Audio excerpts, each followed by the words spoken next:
Seja muito bem-vindo à Plastic Academy. Eu me chamo Júnior Facim e sou idealizador do canal Talk Plastic. E a gente, com esse time aí maravilhoso, né, resolvemos juntar aí gente muito boa, profissionais muito bons da nossa área, para trazer conhecimento, para trazer informação, para trazer essas palestras, né, esse congresso online aí que a gente está desenvolvendo para você. E eu vou falar a respeito de compostos PVC, né? Então, essa minha palestra, a ideia é passar uma informação geral, né?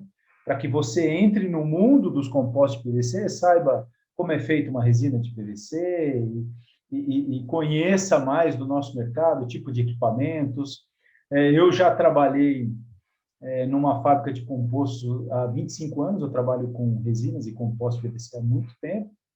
O meu tio hoje, ele é proprietário de uma empresa, inclusive, de compostos PVC, então a gente conhece um pouco desse assunto, né? Mas qualquer dúvida, qualquer sugestão, qualquer feedback, alguma coisa que não ficou claro, que você não entendeu, você pode me perguntar, mandar um e-mail, eu vou colocar os dados aqui, né? Lembrando que a Compostos do Brasil é um dos nossos apoiadores, então eu vou colocar também o contato, o site dele aqui, ele que está nos ajudando a trazer esse evento para você, né? Os nossos apoiadores, nossos patrocinadores estão nos ajudando a trazer esse evento para você, porque, lógico, tem uma série de encargos, tem uma série de custos, né? E dá realmente muito trabalho. Parece que não, mas dá bastante trabalho. Mas, assim, supera em muito, né?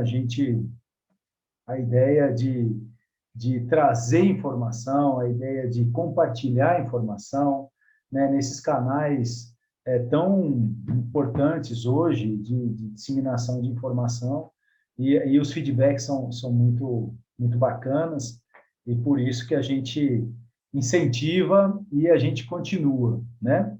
Essa palestra é bem abrangente, mas tanto eu quanto o nosso time todo aqui, a gente vai ter conteúdos exclusivos para você. Então, eu tenho essa palestra também em relação ao PVC e resinas, só que de maneira muito mais profunda lá no exclusivo. Então, esse aqui é um link que a gente está fazendo ela gratuita, e já vai te dar muita informação. Mas no conteúdo exclusivo, você vai ter formulações, eu passo fornecedores, eu passo coisa muito exclusiva assim, para você, e dúvidas, e questionamentos, e eu faço uma coisa muito mais profunda, muito mais técnica, para você que quer saber mais, para você que quer mais informação, e é um valor realmente irrisório. Você não gasta nem uma passadinha no McDonald's, você gasta bem mais que isso. Então, dá uma olhada lá no conteúdo exclusivo, e aí você vai ter acesso aos nossos conteúdos mais profundos, e a informação muito mais relevante, né? Com muito mais coisa que a gente disponibiliza lá. Beleza? Vamos lá, então? Vamos para a nossa palestra? Deixa eu abrir aqui, para ficar fácil visualização.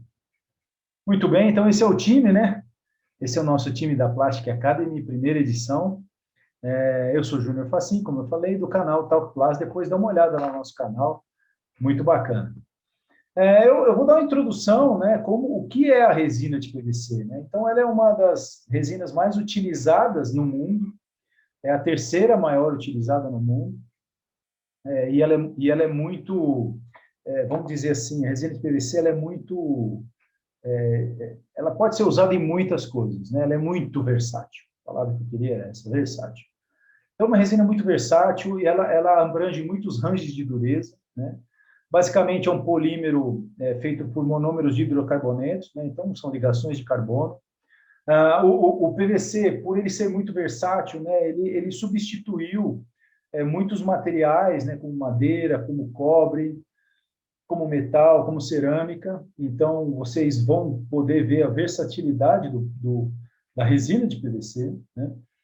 A resina de PVC, ela é feita em petroquímicas, e diferente das resinas de PP ou das resinas de PE, por exemplo, que já saem praticamente prontas, né? Você recebe uma resina de PP, você já consegue injetar ou soprar ou pôr no seu processo produtivo.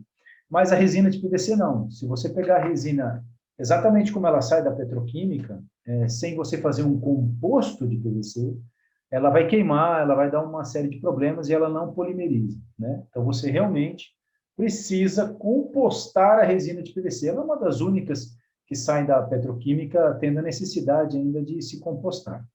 Mas também, e daí que vem a versatilidade dela, por você poder compostar, você tem milhares de fórmulas, né? Você consegue fazer milhares de formulações, mas isso a gente vai falar um pouquinho mais pela frente.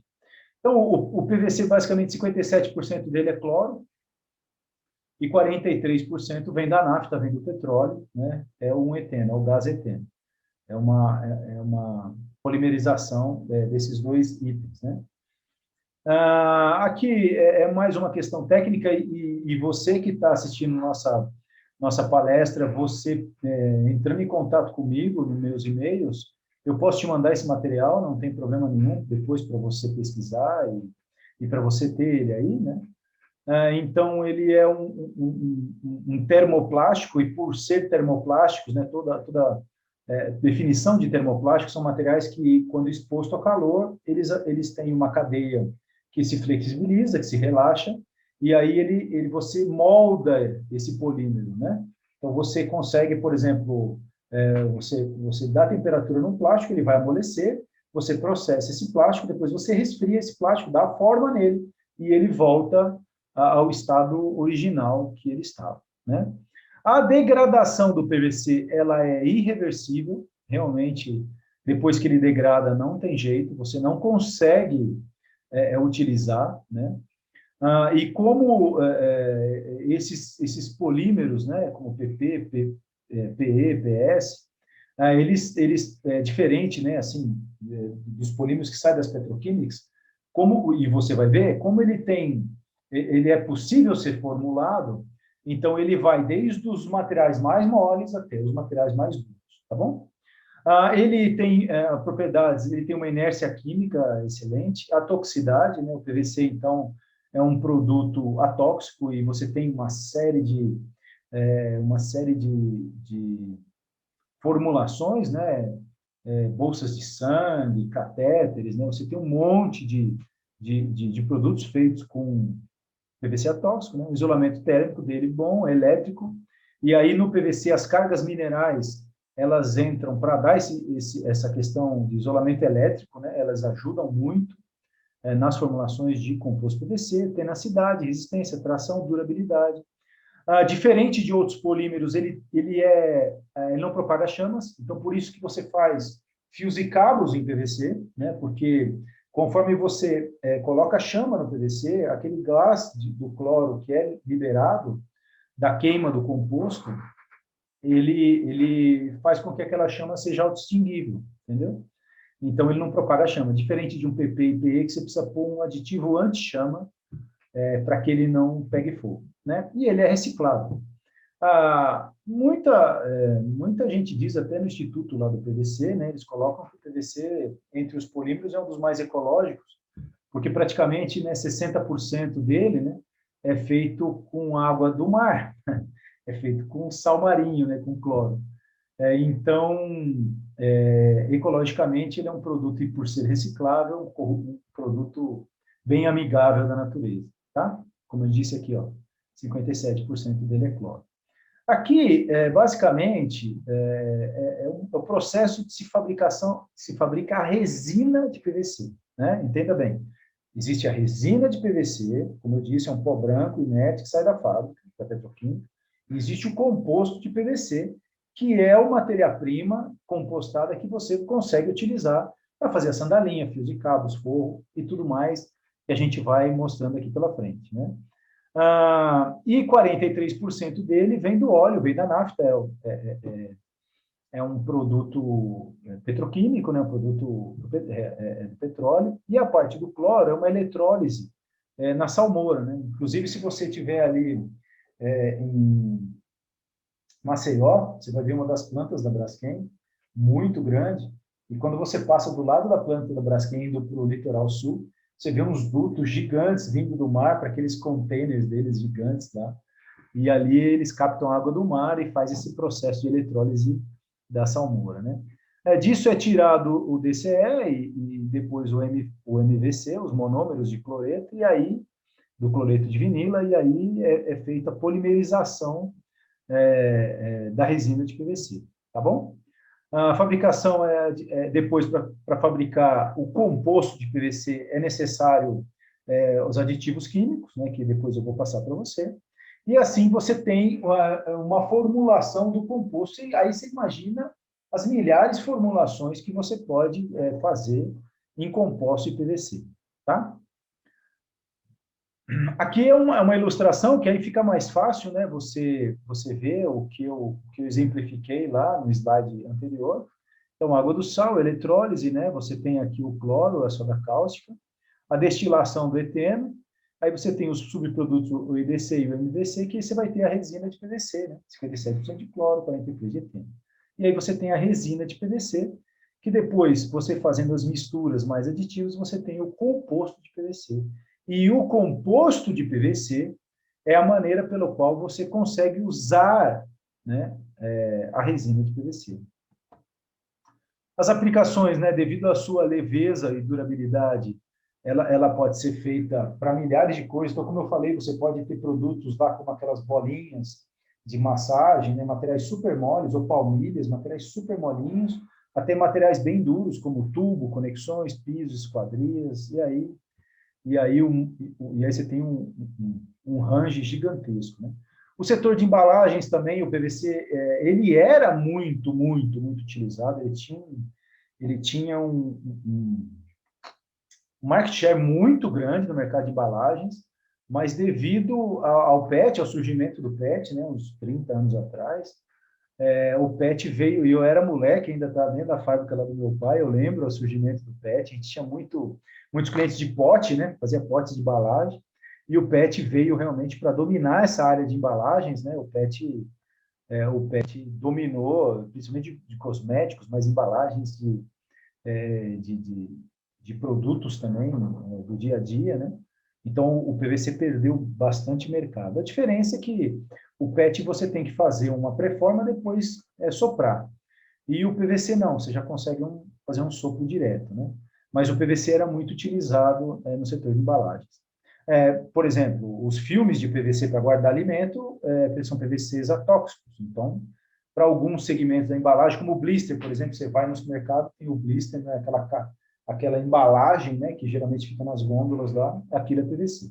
Então, você imagina o tamanho que o PVC tinha do mercado de embalagens e que uma parte dele foi perdida aí para o PET, tá? Na área médica, né, o PVC tem uma aplicabilidade gigantesca, então, bolsa de sangue, traqueias, né? Inclusive, eu vendi muito composto para fazer as traqueias, e agora na pandemia, essas traqueias de respiradores mesmo, muitas delas são feitas em PVC atóxico, e a formulação do PVC você pode fazer com que ele seja um material completamente atóxico, livre de fitalatos, e essa é a dúvida que muitas pessoas têm. Ah, PVC tem fitalato. Então, o plastificante tem fitalato, né? E muitos plastificantes hoje, os fornecedores, né, já não tem, não existe mais adição de plastificantes à base de fitalato. Tem alguns sim. Por exemplo, você vai fazer um fio que vai ficar dentro de uma parede e não vai ter contato, você pode colocar lá um plastificante à base de fitálicos que não tem problema nenhum. Mas você vai fazer uma bolsa de sangue e hoje já é feito com produtos sem fitalatos, e também essa história aí é uma história longa que não cabe muito a gente entrar aqui, mas todos os produtos de embalagem são aprovados pelo CTE antes de entrar no rol do que pode ser comercializado ou não. Aqui um ilustrativo, né, para ficar mais simples aqui, para você conseguir visualizar, né, as aplicações das resinas e do composto de PVC, então brinquedos, aquelas botas frigoríficas, né, filmes de PVC, toda a parte hospitalar, forro, porta, tubo, e aí telhas de PVC, aí não cabe nem dentro de um slide desse para você mostrar tudo que teria que mostrar. A resina de PVC ela é feita basicamente em dois processos, né? O processo de suspensão e o processo de emulsão. Você tem uma questão de noção de volumes, né? A resina de suspensão, o ano passado o Brasil consumiu 1.100.000 toneladas, e frente à resina de emulsão apenas 25.000 toneladas. Então, o mercado de resinas de suspensão é gigantesco, é muito maior, frente ao mercado de resinas de emulsão, né? A diferença é que quando a resina de suspensão recebe plastificante, que é um material que amolece a resina, você parece que tem a resina parece que ela está um pouco molhada. E se você colocar a mesma quantidade de plastificante numa resina de emulsão, para a gente você tem uma pasta, né? Então, essa é a grande diferença, são diferenças de dureza. E as resinas de emulsão é para fazer brinquedos, cabeça de boneca, plasticóis, né? Essa é a grande utilização das resinas de emulsão, tá?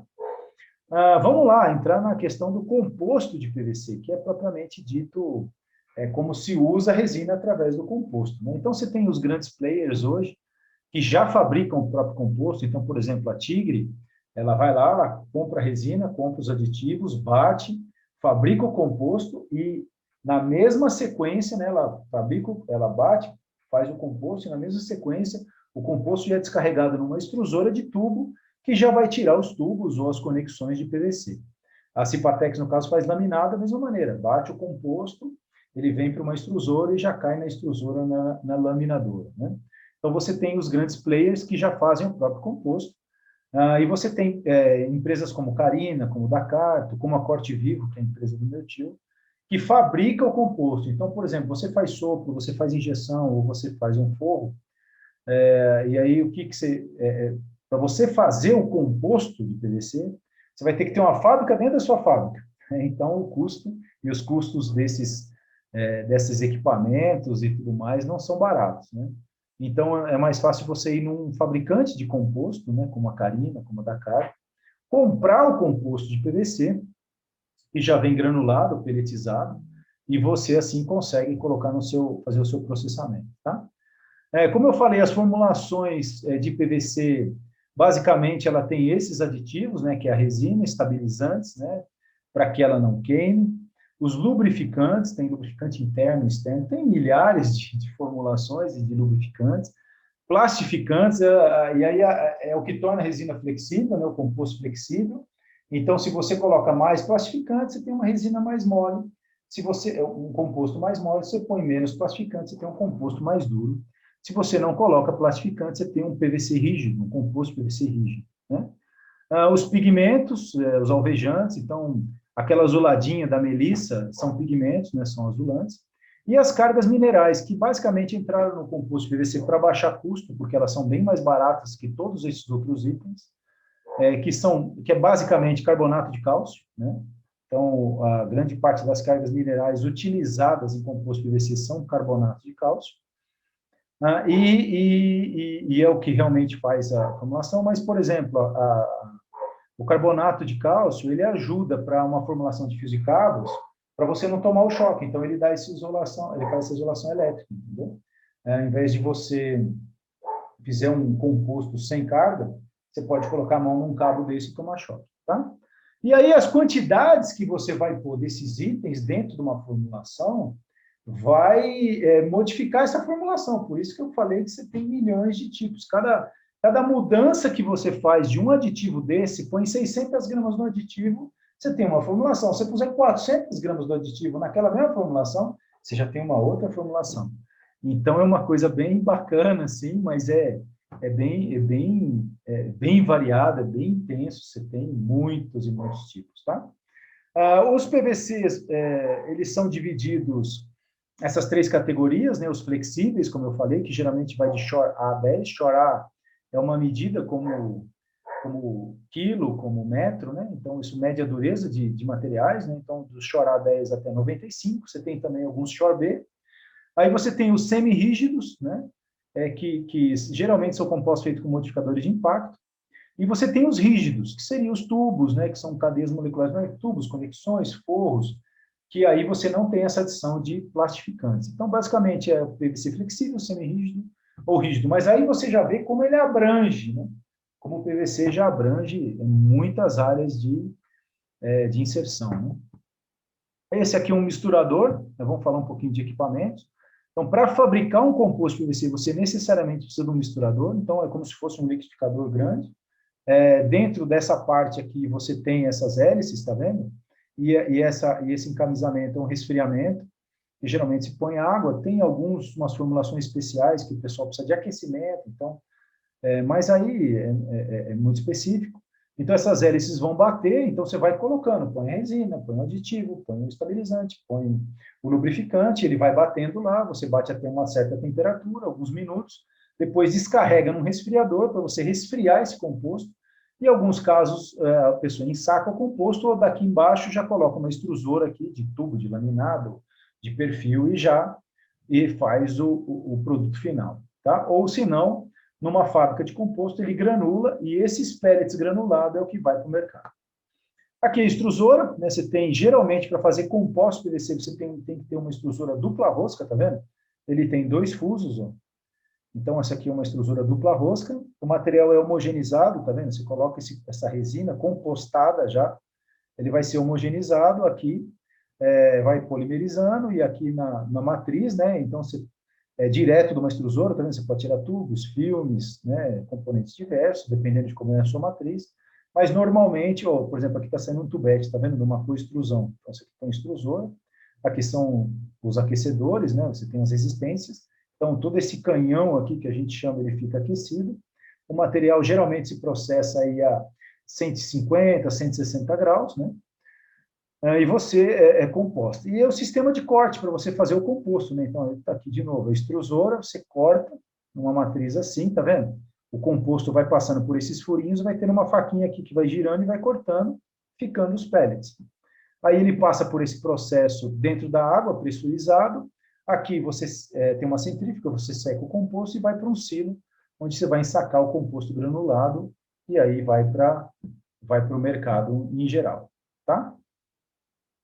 Aqui uma ideia do mercado, né? Então, o mercado de resinas hoje, você tem hoje praticamente 1.100.000 que a gente teve no ano de 2020, 700 mil toneladas foi fabricado pela Braskem, 200 mil pela Unipar, e entrou 200 mil toneladas de resina importada no Brasil.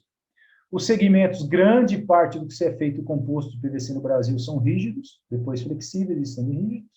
Aqui você tem um volume anual em toneladas, né? Os players de compostos, né? Então você tem um principal fabricante de composto no Brasil, é a Carina Plásticos, depois a da Carta e outros, representando cerca de 20%. A Carina hoje faz de 25 a 30 mil toneladas mês, né? E os outros o Corte Vivo, a CCP, a General, que são outros fabricantes de composto PVC. Aqui são os tubos, né? Tubos de PVC, e os principais players no segmento de PVCs rígidos, tirando o tubo, nós estamos falando de forros e perfis, que é um mercado gigantesco, telhas e outros. Aqui eu trouxe uma informação interessante para você ter uma ideia da evolução do preço da resina, né? Então, olha, em 2020, olha o salto que a resina de PVC deu, e o composto seguiu, né? Você tem composto PVC cristal, por exemplo, que era vendido a R$ 7, R$ 8 reais em janeiro do ano passado, em 2020, e hoje está sendo vendido a R$ 18 reais aqui. Então, a evolução da resina, do preço da resina de PVC no ano de 2020. Toda a resina de PVC, e aqui está uma fotinha, tá vendo? Olha que interessante, da resina de PVC, é um pó branco inerte. Toda resina de PVC ela tem valor K, esse valor K ela é feito na própria polimerização lá na petroquímica. Então, você tem esses valores K de resina, e principalmente a mais utilizada é a K65. Isso aqui eu dou uma explicação muito maior no nosso conteúdo exclusivo, então eu explico direitinho, segmento por segmento. Então, se você quer se aprofundar nesse tema, você pode dar uma corrida lá. A Braskem é um dos principais fornecedores nacional, e ela está aqui no Brasil, a planta na Bahia, em Alagoas. Aqui as resinas, também no meu conteúdo exclusivo, eu vou te explicar passo a passo a característica de cada uma dessas resinas, né? As resinas de emulsão da Braskem. A Unipar é um player menor, mas também está aqui no mercado nacional, com as suas fábricas aqui em Cubatão, Santo André e a fábrica na Argentina, que era Indupa, né? Dissolveu em Indupa. As resinas delas estão aqui, da mesma maneira, né? Eu me aprofundo mais nesse tema depois. Aqui uma ideia geral dos segmentos da onde é usado os compostos PVC, né? Extrusão, injeção, sopro, fotomoldagem. E esse aqui é o nosso time da Plastic Academy, né? Então, assim, eu trouxe algo bem abrangente para vocês, e dentro do nosso time aqui da Plastic Academy, né, cada um desse pessoal vai trazer um conteúdo exclusivo para você, né? O Gilberto manja muito de injeção, meu irmão vai falar sobre moinhos, o Alan sobre projetos, o Ricardo manja muito, então você tem um time aí muito, muito bom. Aqui os meus contatos, tá? Então, você precisando de alguma informação, alguma questão mais técnica, assim, você pode entrar em contato comigo, né? Meu telefone está aí, meu e-mail está aí. E qualquer dúvida, qualquer informação, entre em contato comigo, o que você precisar, e a gente vai tirar as suas dúvidas. Aqui eu dei uma explanação geral do que é a resina e do que são compostos, uma ideia de mercado, uma ideia de preços, para você se inteirar. Agora, algumas outras questões mais técnicas eu tenho lá no meu conteúdo, ou você pode entrar em contato direto comigo. Lembrando que a Composto Brasil é o nosso patrocinador, é o nosso apoiador. Eu vou deixar aqui o link do site deles para você entrar. E nos siga lá na Talk Plus, né? @Talk Plus Brasil, nas redes sociais. Vou deixar o nosso e-mail aqui também. E precisando, estamos à disposição de vocês, tá bom? Até a próxima palestra. Um grande abraço.